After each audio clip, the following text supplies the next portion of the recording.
right. Good morning, everybody. Today is Friday, March 20th, 2015. And this is Before the First Cup with Jules here on UCY.TV. It is 37 degrees and overcast here in upstate New York. At least we are above freezing. I see we have snow in the general vicinity, but at least most of the moisture is down south. I saw we have actually not one but two little snowstorms blowing in this weekend. They even gave one of them a name. So much for spring. But yes, I think spring rolls in at like 6. I looked at it yesterday, 6:53 maybe Eastern PM. So it'll be here soon. And much happy wishes to all of you. Happy spring. It's always so much better for my mood, that's for certain. All right, so where are we going to continue here for a Friday? We've been digging into brain stuff over the last couple days, Kurzweil, and some of his crazy fantasies that he seems to be making a reality with unlimited funds of Google behind him and all kinds of other lunatics that he's met along the way. And I hate to tell you, but a lot of these lunatics are lunatics that are working at places like MIT and some of the big universities making their lunacy reality. So, I guess put on a seatbelt. Yesterday, let me hop over there. Sorry, unprepared for coming to class. We are gonna hop to my page, cause, if I remembered the page name, only on a half a cup of coffee. Only on a half a cup of coffee. Everything is real slow and unresponsive here this morning. There we go. This is before the first cup, remember? It's actually before the first full cup is, where we're at right at the moment. Oh yes, here we go. So the show yesterday was titled Brain Monitoring with Nanobots, Tech Companies in the NSA. We had listened to a decent interview from a few days ago from Robert Freitas with Kurzweil, and he had talked about nanotechnology in healthcare. And then yesterday we had looked at one of Freitas's papers about non-damaging use of nanotech to get into the brain and pretty much do whatever they had to do. But there was some interesting stuff when we were digging into that. We had done a story in regards to this new treatment for Alzheimer's. And we're going to do just a little blurb here because SLC Mike found an interesting connection with another story I had posted that I hadn't dug into yet. So the story comes out of Science Alert in Australia yesterday that there's this new treatment that fully restores memory function in brains of Alzheimer's patients. It says that on the mice who received the treatment, over 75% of them got their memories back. And it kind of goes through and it talks about amyloid plaques. We read this whole story yesterday, but something that was very interesting was how they were doing this. And that was using ultrasound. And I'm going to find that paragraph because there was a little piece in here that we started to find a connection to. It says, published in the Science Transitional Medicine, the team describes the technique as using a particular type of ultrasound called focused therapeutic ultrasound, which non-invasively beams sound waves into brain tissue. By oscillating super fast, these sound waves are able to gently open up the blood-brain barrier, which again, like we've said before, the blood-brain barrier is what protects you from foreign invaders getting into your bloodstream from your digestive system, let's say. So opening up that blood-brain barrier should be done with great caution. But they found a way to do this to then allow the brain's microglial cells to move in. Those are the waste removal cells. I had questioned yesterday as to whether or not they were supposed to be in the brain. And everything that I read is, yes, they are supposed to be in the brain. So I don't know if maybe they somehow get locked out of the brain or not. But these microglial cells go in and they munch up all the amyloid plaques, and apparently it gives them their memory back. But the interesting part about that is opening the blood-brain barrier. So I had also posted a story yesterday after mentioning SmartDust, something that I talked about quite a number of years ago. I mean, it's been on the plate. HP was working on it for a very long time, and I'm sure that somewhere along the way it's already been implemented. That Freitas has talked about how to control nanotechnology, and he had mentioned having sensors everywhere that could be monitoring 24/7.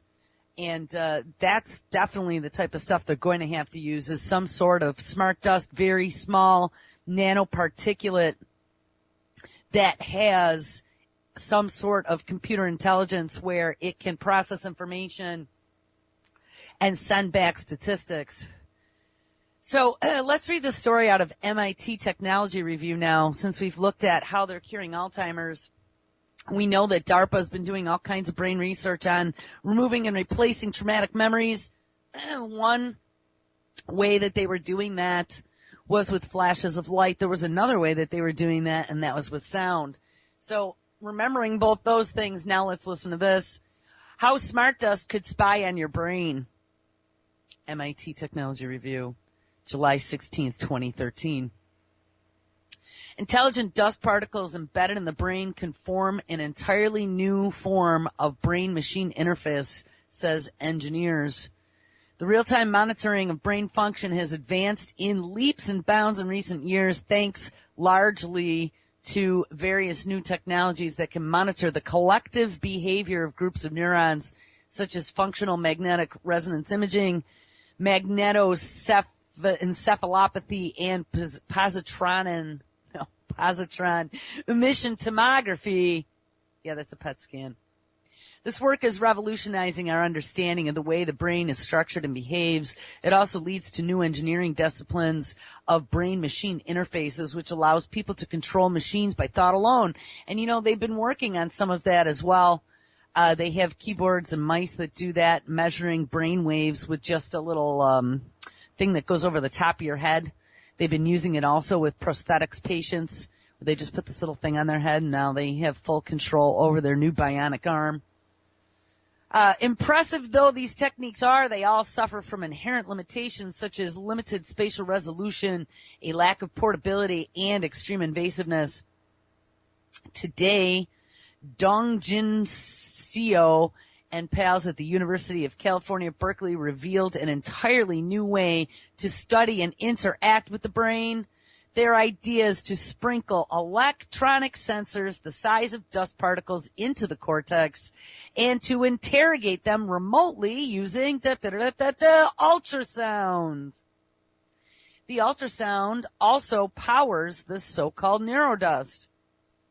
Each particle of neurodust consists of standard CMOS circuits and sensors that measure the electrical activity in neurons nearby.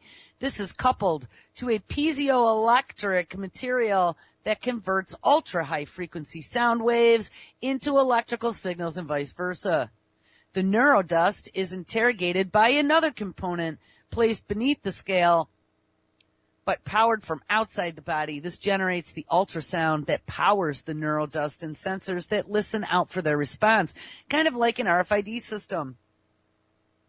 The system is also tetherless. The data is collected and stored outside the body for later analysis.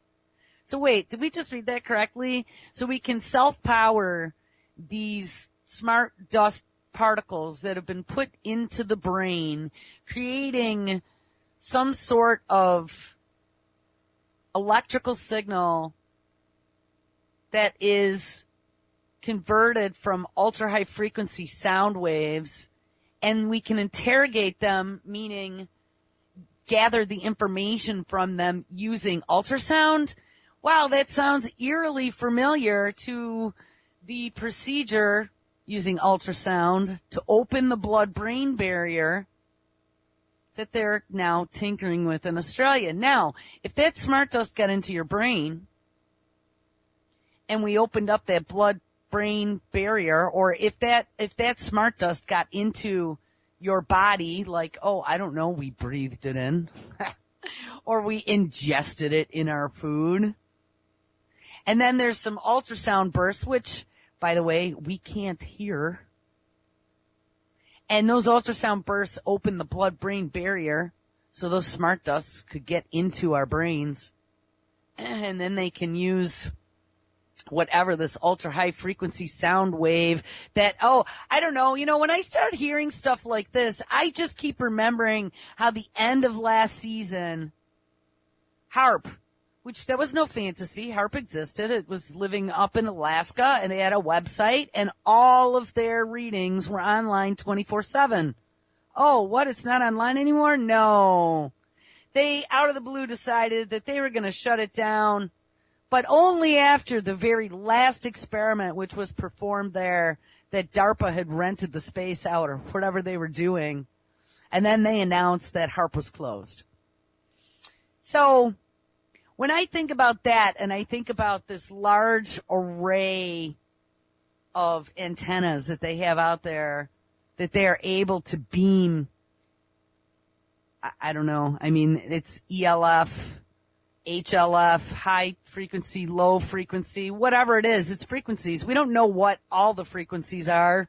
It's just some sort of frequency distribution system that they have there. We're not really sure what they're doing. We've seen some effects. I mean, there have been questions as to whether or not they're trying to manipulate the weather with HAARP, or if it's some sort of mind control. But we know that the Chinese have a HAARP. We know that the Russians have a HAARP. So whatever they're doing with a HAARP, all I'm saying is to be able to spread ultra-high frequency sound waves over a large tract of land, as Monty Python would say, it could be very possible. We also have lots of satellites. I don't know if they can do that from a satellite, but hey, they have their Argus billions of megapixel cameras up there. Who's to say that they can't just release some sort of ultrasound high frequency wave to turn on these little electronic devices that they've found many ways to get into our bodies?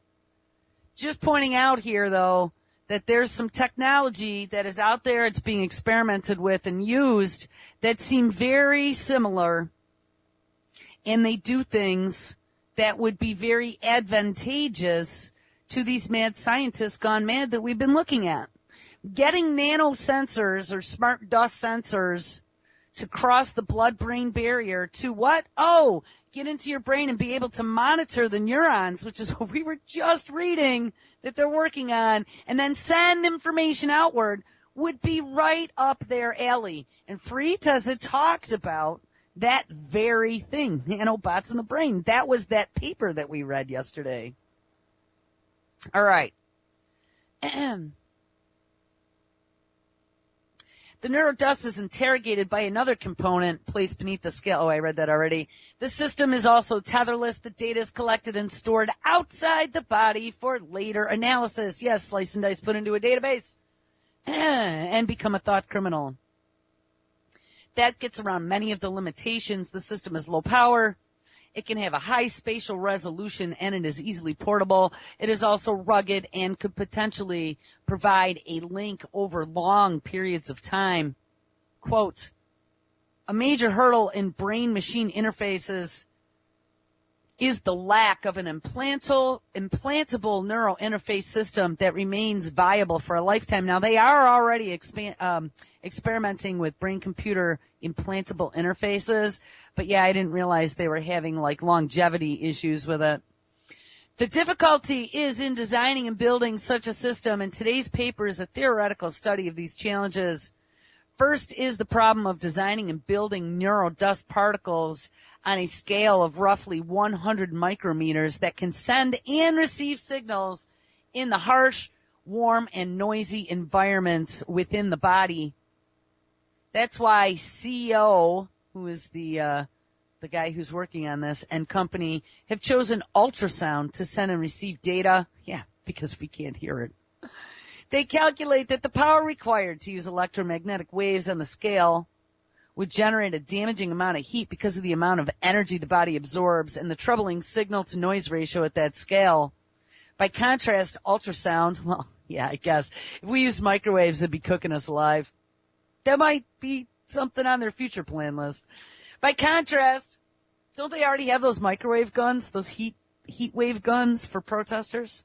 I think they do, where they shoot them at you, and they're actually shooting microwaves so you heat up. By contrast, ultrasound is much more efficient and should allow the transmission of at least 10 million times more power than electromagnetic waves at the same scale. Next is the problem of linking the electronics to the piezoelectric system that converts ultrasound to electrical signals and vice versa. Ensuring that the system works efficiently will be tricky, given that it has to be packaged in an inert polymer or insulator film, which must also expose the recording electrodes to nearby neurons. Finally, there is a challenge of designing and building the interrogation system that generates the ultrasound to power the entire array, but at a low enough power to avoid heating the skull and the brain. Well, at least they're thinking of our well-being. Not. On the top of all this is the additional challenge of implanting the neural dust particles into the cortex. Well, we just figured that out, didn't we?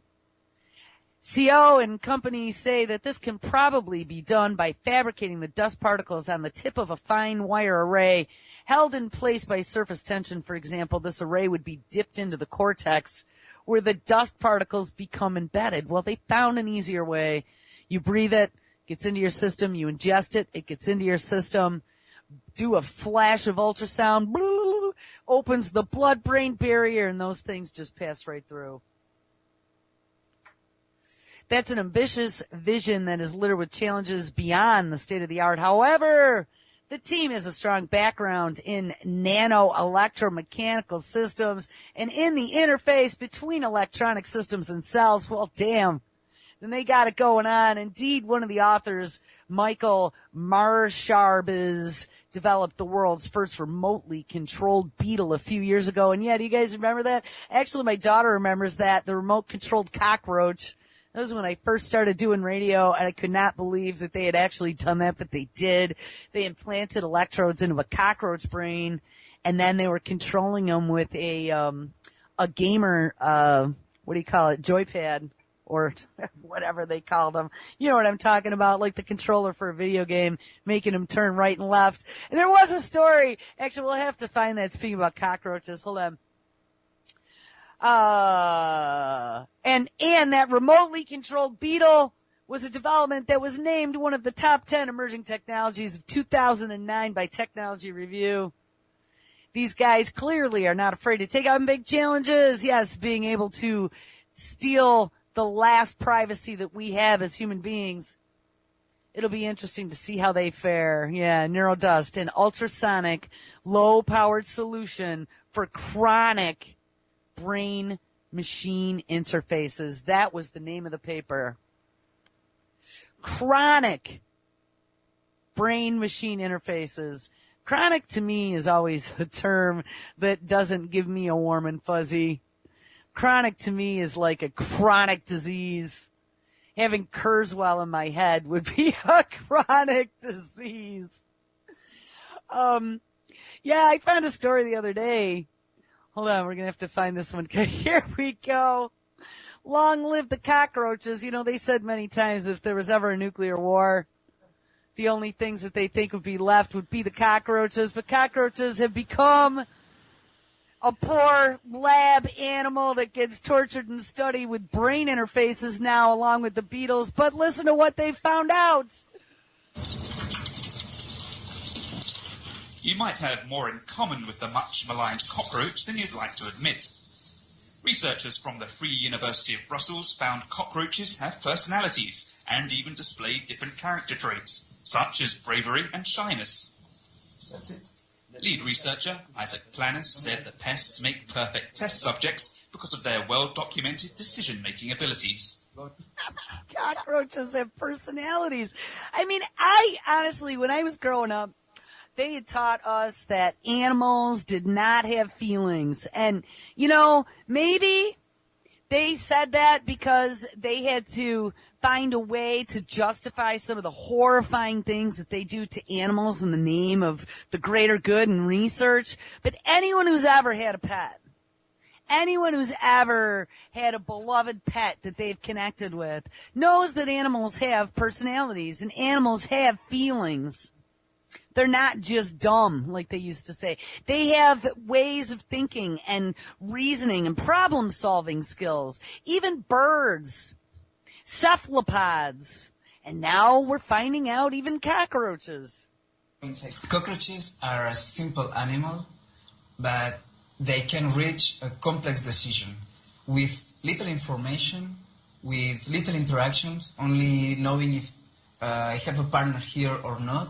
Only with this information, they can make complex decisions. At least 300 specimens of Periplaneta americana, or the American cockroach, were examined over 3 months. Tiny microchips are attached to their backs. When placed in a brightly lit arena containing 2 round shelters, scientists monitored how long it took the roaches to hide underneath. Some insects took cover as soon as they entered the arena, while others spent more time exploring, a trait consistent in each test. What surprised Planis the most was that every cockroach eventually ended up under the shelter. They always reach this consensus. So we expected that some groups had more trouble than the others to reach this consensus, but at the end, no, they always finished segregated. So it's something really inside the individuals or the cockroaches. So that was amazing. The differing personalities could explain the dark-loving insect's reputation as one of nature's great survivors, with bolder cockroaches venturing into new environments, while more cautious ones remain behind to check the surroundings are safe. The researchers now plan to analyse how individual cockroach behaviour and learning affects the group mentality. And what's interesting there is that they're looking at like group mentalities now and reactions. I mean, it's all about understanding how brains work to be able to control and get a handle on how brains work within organisms. There's another story that came out February of last year. I remember reading this when it first came out in Activist Post. Medical nanorobots will connect the brain to cloud computing. Ray Kurzweil. This was something that I didn't have time to get to yesterday. This is by Nicholas West, Activist Post. The human body version 2.0. Hold on one second. I get my echo here. There we go. The human body version 2.0 project features none other than arch transhumanist Ray Kurzweil as its main proponent. The goals have been openly stated for some time. Quote, in the coming decades, a radical upgrading of our body's physical and mental systems already underway, he says. We'll use nanobots to augment and ultimately replace our organs. We already know how to prevent most degenerative disease through nutrition and supplementation. Yes, of course, but this is my own commentary on this. We found out from Dr. Huber that by ingesting glyphosate inhibits our ability to properly uptake or maintain nutritional values for minerals. It chelates minerals out of our bodies. So even though we might be eating properly, we are not getting the proper nutrition any longer from our food. We already know how to prevent most degenerative diseases through nutrition and supplementation. This will be a bridge to the emerging biotechnology revolution, which will in turn be a bridge to the nanotechnology revolution. By 2030, reverse engineering the human brain will have been completed and non-biological intelligence will merge with our biological brains. In fact, the reverse engineering of the human brain has already been announced to be well underway via new microchips and accompanying software. And while full nanobot rewiring of the brain is not expected before 2020, so damn, full nanobot rewiring of the brain, not expected before 2020, but you guys do realize, right, it's 2015. Phys.org has reported that our DNA has been successfully targeted by nanobots for drug therapy or destruction. And, of course, that's something that we have spent about 7 weeks going in and out of, talking about RNAi and all of these new quote-unquote vaccines, which really aren't vaccines. They're manipulating our genetic code. Taking this even one step further, Ray Kurzweil said in a new interview with the Wall Street Journal that our extension into non-biological realms will include nanobot computers that will enter our brain and connect us to cloud computing. Yes, because we are all addicted. We talked about this yesterday, the augmentation. Right now, Microsoft, with their new cloud computing applications that give you business intelligence and help you manage your daily schedule, will then be ported to a chip in your brain. It's going to be your personal digital assistant in your head. From science fiction horror directly to the human body, the nanobots are no longer speculation. Also, unlike science fiction, they won't arrive via immediate world takeover. They are already here. They will be introduced incrementally, as Kurzweil has previously stated. Quote, "It will be an incremental process, one already well underway," he says. Again, verification that everything we've been looking at and talking about is absolutely correct. We knew it was underway. I am pretty certain that that's why this nanotech in food that's been going on, what did I discover? It was at least 15 to 20 years, quietly, unlabeled, without our knowledge. Those nanobots, or at least nanoparticles, are definitely in our bodies. And if they've already been experimenting with SmartDust and high-frequency waves, you better believe that this is well underway. I just would like to know how far the extent is and how do we remove this stuff.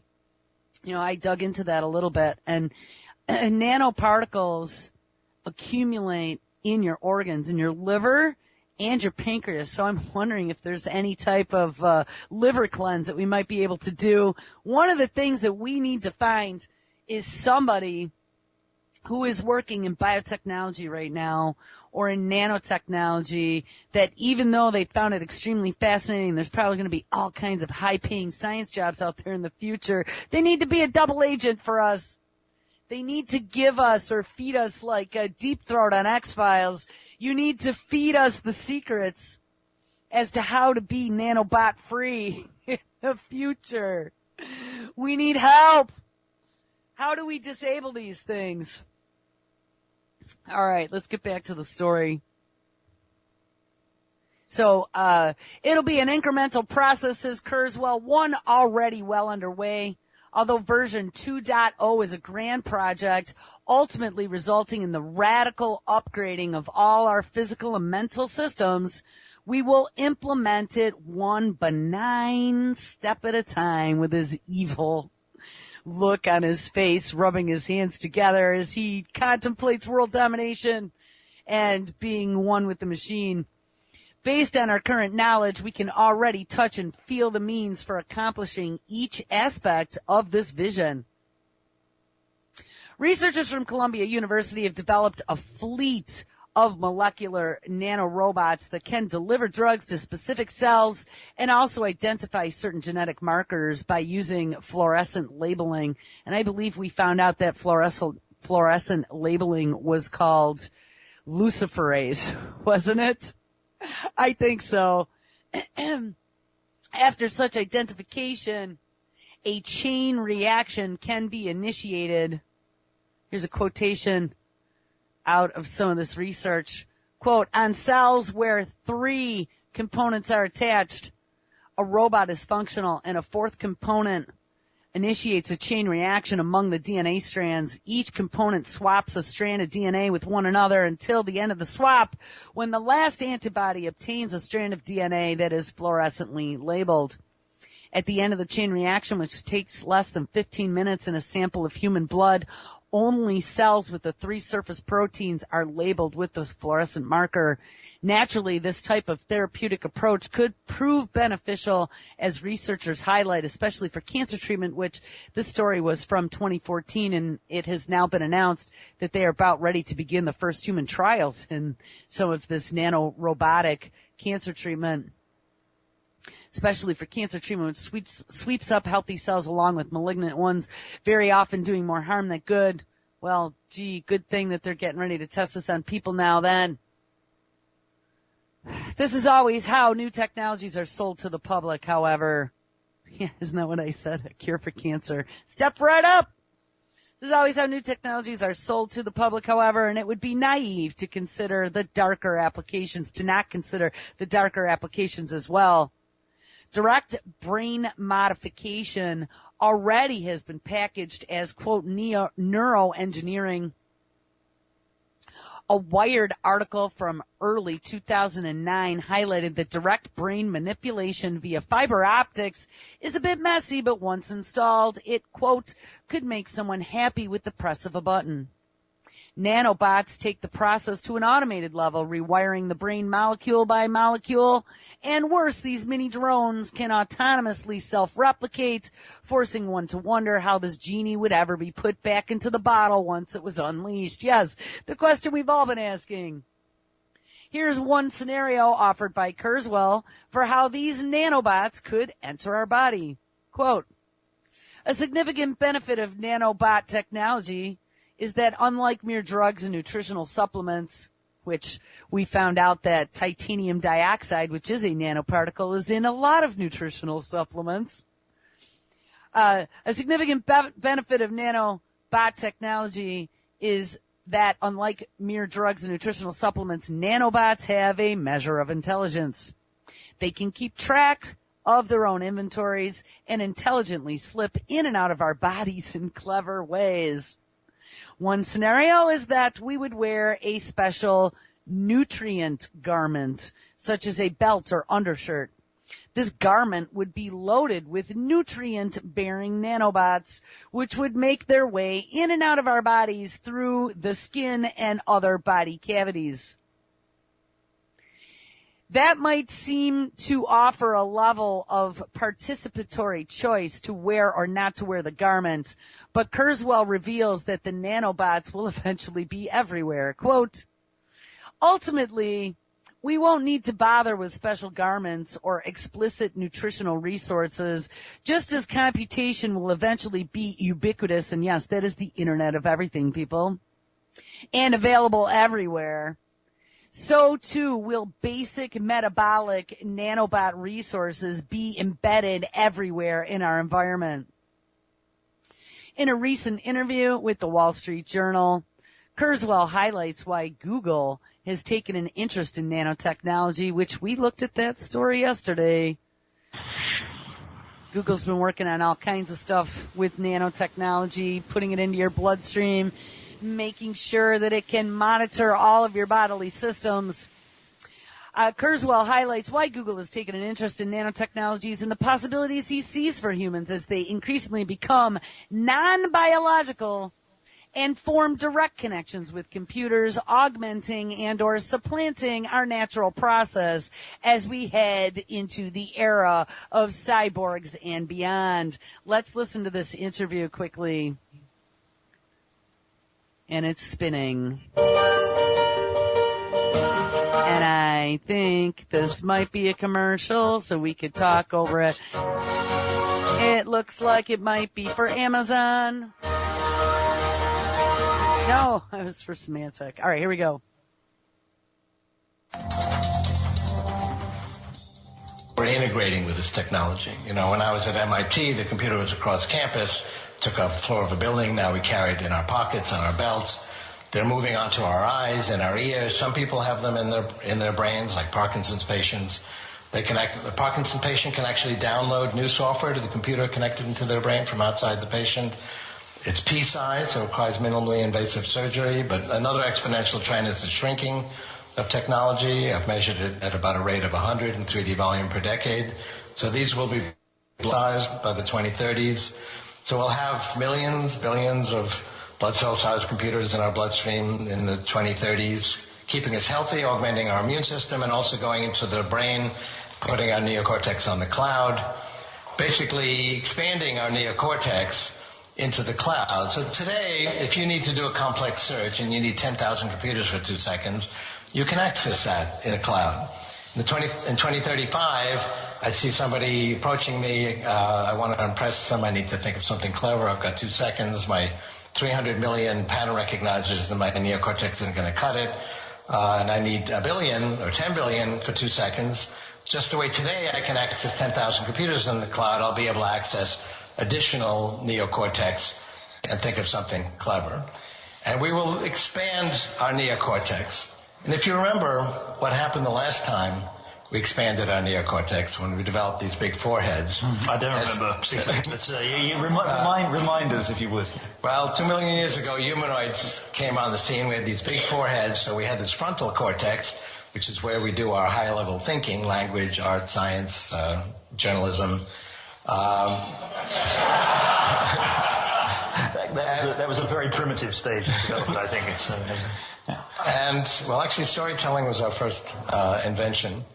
And one of the points I make in my book is that the frontal cortex is actually no different than other parts of our neocortex. And it's an additional quantity of neocortex. But that additional quantity was the enabling factor for us to invent language and art and science. And we're going to expand the quantity again by basically expanding our neocortex into the cloud. And that will be another quantitative expansion, which will lead to another qualitative leap. And if you go out to 2045, so finally I'm getting to the singularity, so as I say, it's not one soundbite, we will have expanded our unenhanced intelligence 1 billion-fold. And that's such a profound expansion that we borrowed. I want to stop for a second. Did you hear that by 2045 we will have expanded our intelligence 1 billion-fold by connecting our cortex, our neocortex, to the cloud? I mean, this is frightening. If this is, I mean, I don't know if I'm still going to be here in 2045, but our kids probably will be. We should all be worried about this. What kind of horror are we going to leave our children to integrate with? This metaphor from physics and call it a singularity. What does it mean? What does the singularity produce? It produces machines that are not only smarter than the human brain, but are actually able to accelerate the degree of progress. We are smart. I mean, we're smarter today. I mean, I see it myself. I mean, I wrote my last book in 4 months. My first book took 5 years because we didn't have these brain extenders. I can have a group now of 2-3 people in a couple of weeks do what used to require hundreds of people years. We're smarter, more productive, more effective because of the brain expanders we have. My view is that this is not creating these machines out there and it's going to be us versus them, but we are expanding our own capability. That's why we created these tools. I couldn't reach that fruit at that higher branch 2,000 years ago, so we created a tool that extended our physical reach. And we can now create skyscrapers. We can command all of human knowledge with a few keystrokes. So we expand our reach, and we're going to continue to do that. We're going to integrate with these technologies. We're going to integrate with these technologies. He's going to integrate with these technologies. But the sad fact of the matter is, what I see is happening is that this is happening without our consent. And we should all be standing up with pitchforks and burning torches because we are not consenting to this. Some people might be, and hey, go for it, man. That's what I say. You want to, let the nanobots in, be my guest, but don't sneak them into my food or try and give me a pill that you think's going to be good for me because you say so. I'm going to read the rest of this story here. It says, and of course, our neocortex is going to be uploaded to the cloud. This positions Google perfectly for searching our every thought and pre-thought. And right now they're pushing all of computing to the cloud. If you notice, we have all these new, the Google, whatever the new Google computer is called, the Chromebook, I believe. That's all cloud. You don't really have any storage on your machine. You save everything online, and they sell it as it becomes ubiquitous. You can open it on any device, no matter where you are in the world. Your data's backed up and saved. Yeah, but the NSA and Google and everyone else who's paid their fee for the month for software as a service also has access to your data to comb and bag and tag. So when it becomes our thoughts and memories and not just our documents, just imagine how much juicier that's going to be for them. While this might sound like an impossible amount of information to upload, let alone interconnect and search, it is being announced that researchers have designed the first nanocomputer that can push beyond the concept of Moore's Law, which imposes a theoretical limitation on the expansion of computer processing power. And yes, they're working on all of that with quantum, which of course happens in the nano realm with flashes of light and qubits and whatever. There's all kinds of new tech that is coming out of nanotechnology. Quote, this team designed and assembled from the bottom up a functioning ultra-tiny controlled computer that is the densest nanoelectric system ever built. A technical paper has been published online in the Proceedings of the National Academy of Sciences on this research. The ultra-small, ultra-low-powered control processor, termed a nanoelectric finite state machine, or nano-FSM, is smaller than a human nerve cell, and in their recent collaboration, they combined several tiles on a single chip to produce a first-of-its-kind programmable nanocomputer. It should not be seen as a coincidence that these developments are all happening simultaneously. No, and I think that we, on this show, have established that pretty damn well. This is this very nefarious plan of the takeover of biological life as we know it. What appears on the surface to be discoveries in entirely different fields are coalescing rapidly as we approach the theoretical state of the singularity, a full merger of human and machine, estimated to occur between 2029 and 2045. Despite the language of futurists, we know that a concerted effort is already underway to manage and predict human behavior for a whole range of potentially anti-human applications. And remember, like, let's go back 3 years ago, they were already profiling people using surveillance to determine whether or not you could be put on the terrorist watch list, right? If you were nervously looking at your watch in an airport, or if you were sweating, if you looked nervous in any way, if you darted your eyes around, you were on the terror watch list. But they were garnering a lot of that information just from security footage, you know, as well as TSA agents and see something, say something, call-ins for a Walmart gift card. But they were gathering intelligence on you and putting your 230-point facial recognition into a database. I actually saw a video the other day where they were showing some of the security systems now, these new ones going into place in airports. Did you see that? I think New Jersey is one of them, where they're using the Wi-Fi light bulbs that have cameras and microphones in them. And they were doing facial recognition right out of the camera that was in the light bulb and then back-ending to a facial recognition piece of software. And then as you're walking into the airport, or you're like, let's say Denver International Airport was the one place that I remember seeing those the moving sidewalks, right, that go down the center of the airport, so you can walk, you know, one way or the other way on either side, or get in the middle, and then they got the two walking sidewalks that go forward and the other direction. Well, as you're going on the walking sidewalk, they were showing this footage of like real-time facial recognition as you're going underneath the cameras, and it's capturing your face and then bloop and running you through the database.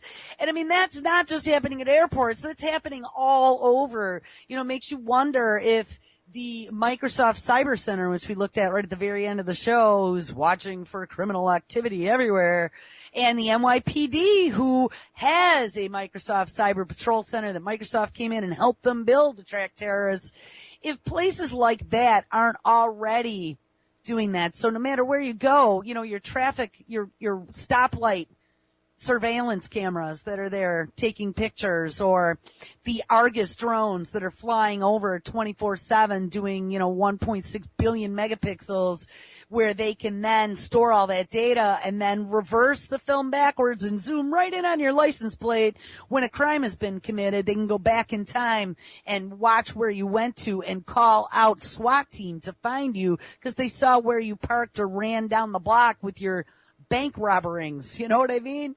There's some major crazy shit going on right now. So now let's take that to the nth degree, beyond just high def surveillance cameras to full out true surveillance. We know that they could take our metadata on our cell phones, even though they said metadata was innocuous. We found out when that one company decided to take someone's metadata and map it, just exactly how much information they can garner from your daily activities just by taking that quote unquote undistinguishable data from you. So multiply that to the nth degree, and they'll know when you're going to take a shit eventually. This is just so beyond uncool that I don't even know what to say about it anymore. It was uncool before, knowing that they could be flying over your house and they have a way to see through your ceiling into your house. Yes, they do. They have a way to be outside your house, driving by in a car to see through the walls. Yes, they do. Back in the 1970s, alphabet agencies already had a laser that they could shine through the glass of your window, unbeknownst to you, and be listening to conversations in the next room. I had a freaky thing happen to me when I was a kid, and I've told that story a long time ago. I'm not going to tell it right now, but I dug into it deeply a few years ago to see if I could ever find any proof for the timeline when it happened to me, to technology that existed at the time, because it seemed like it, at the time to us, the technology was something that didn't exist at the time, but it absolutely did. I found references back from the 60s and the 70s of them using a laser voice gun to capture conversations. So, think about from back then what they had. And, we've all said they're hundreds of years, if not, 50, 100 years beyond what we have. They're probably even more than that now, because don't forget, we have this exponential growth that happens as computers get faster. We use the computers to help develop faster and better technology. And as that, it becomes like a pyramid, except a reverse pyramid. It started really small with a simple, and it's expanding into this huge mass that is growing at just leaps and bounds. Despite the benign language of futurists, we know that a concerted effort is already underway to manage and predict human behavior for a whole range of potentially anti-human applications, as our free will is also targeted like the cells of our body for drug therapy or elimination. Ethical concerns must be voiced loud and clear. Scientists seem content with opening Pandora's box, and they most certainly do, when worrying about negative consequences later. And that is only if we assume that their intentions are benign from the beginning. And that's what I said. I am totally not anti-technology. I am a technologist. That's what I've done for many years of my life. But I don't think the controllers of the technology are benevolent. They do not have the moral fortitude to put themselves into the throne of being gods, and that really is what they're doing. They are overthrowing the natural order of the world, the biology, and they are usurping the biological world that we were born into as a gift, mind you. This was, look at how amazingly perfect the ecosystems on the planet were before we really started fucking them up. And we have.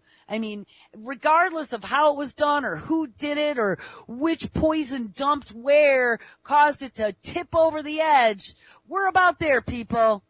We have extinctions happening at huge numbers on a daily basis. We see now that the climate has reached a point, whether engineered or natural, there's some bad shit on the horizon.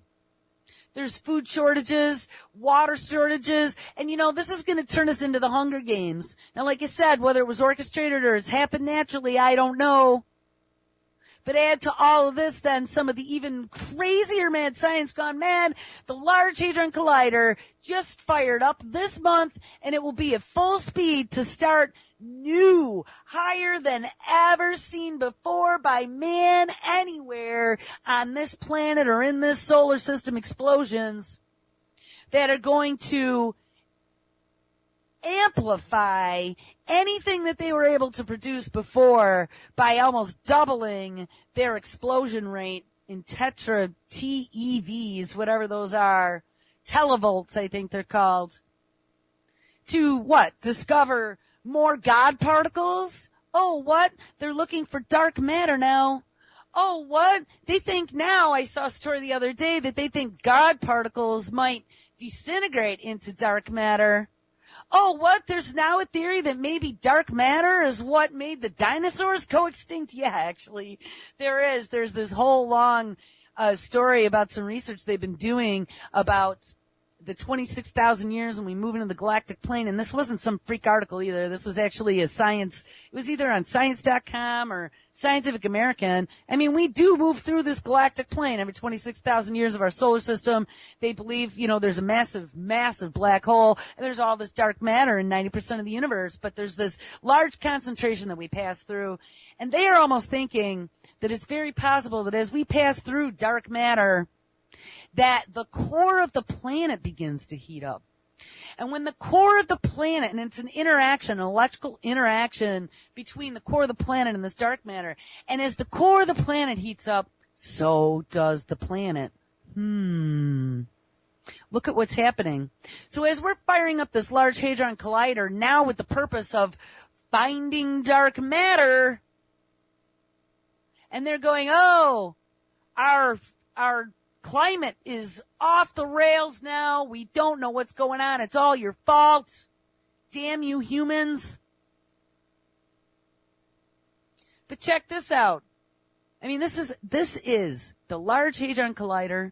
I connected this dot because this is beyond mad science gone mad. Not only are they attacking us at an atomic level, but then they are also attacking us from the absolute opposite extreme, the macro level. It's pretty much dealing with the same elementals just at the scale of the universe as opposed to the scale of an atom. And they are creating explosions where the only time energies of that scale have been seen were at the time of the Big Bang. So here, I just want to read a title to you because it's getting to the end of the show, and I didn't want to really we'll do a whole show on the Large Hadron Collider, but let me just read this title. So we know that they supposedly found the God particle. It was a version of the God particle I was just reading recently. It wasn't like the God particle that they were looking for. But that the God particle now, they believe, disintegrates into dark matter. Now they're on a hunt for dark matter. And then this story comes out March 18th, which was 2 days ago.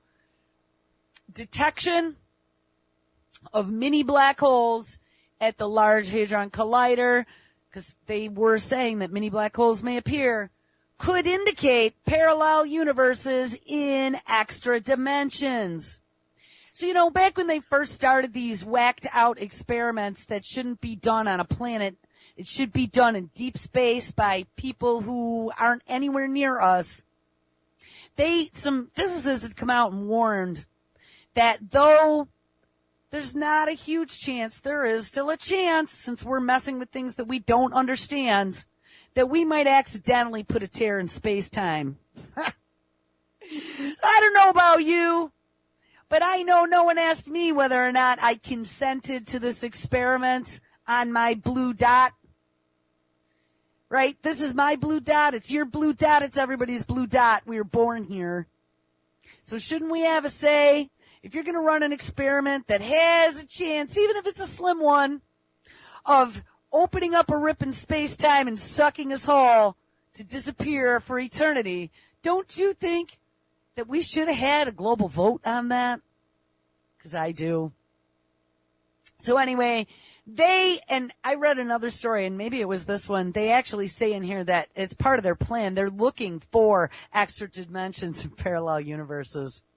So if anyone ever doubted that these people that are running the show, if anyone ever doubted that these people were evil or that there wasn't some sort of plan to take us out, I mean, would we even go as far as saying maybe we really have been infiltrated by an outside intelligence somewhere? I mean, where's the humanity in this? Where's the humanity in thinking that it's okay to replace nature, which has perfectly worked beautifully without us for millions of years? There is a complete, utter, absolute, beautiful balance that occurs without the human cancer to pollute and destroy and take for their own benefit. You know, when we go mine oil, let's say, sure, they paid to mine it, but is that oil really theirs just because they paid to find it? I would say we should all be getting a cut of those multi-billion-dollar profits, don't you? Why is that their oil? That's as much my oil pocket as it is yours. I live in the United States. I live on the globe. This was all naturally deposited by the planet. Well, as being a creature of the planet, shouldn't we benefit from that? Like, I just don't understand where they thought private ownership, and I'm not talking socialism, but I'm talking about, like, natural resources. Why are these things being coveted by the most rich?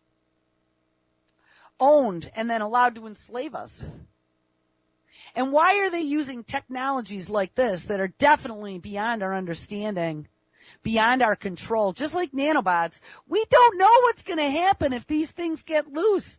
And Robert Freitas had also been asked the question by Crazy Kurzweil about what happens with self-replication.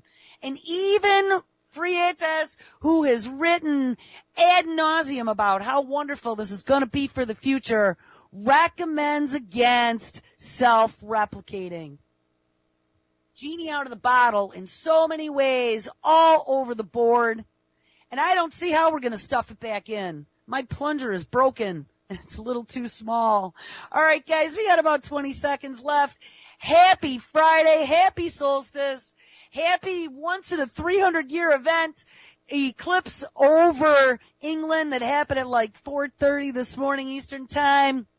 And happy blood moon or whatever that moon is that's coming. All right, guys, make sure you stick around tonight. Josh will be live at 6 p.m. Eastern. We have primer time is now running in the 8 p.m. slot. So it'll be primer time random replay, but those are always awesome. 9 o'clock is Brandon's show from this week, 10, United Front Radio. And at 11, Intermedia Radio, live with Levon. All right, guys, everyone have an awesome Friday. Come back this weekend, always awesome radio. And we will catch up with you on Monday.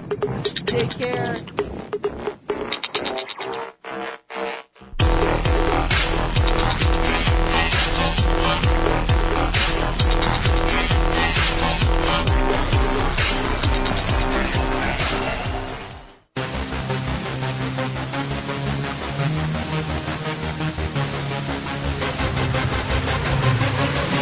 Yeah.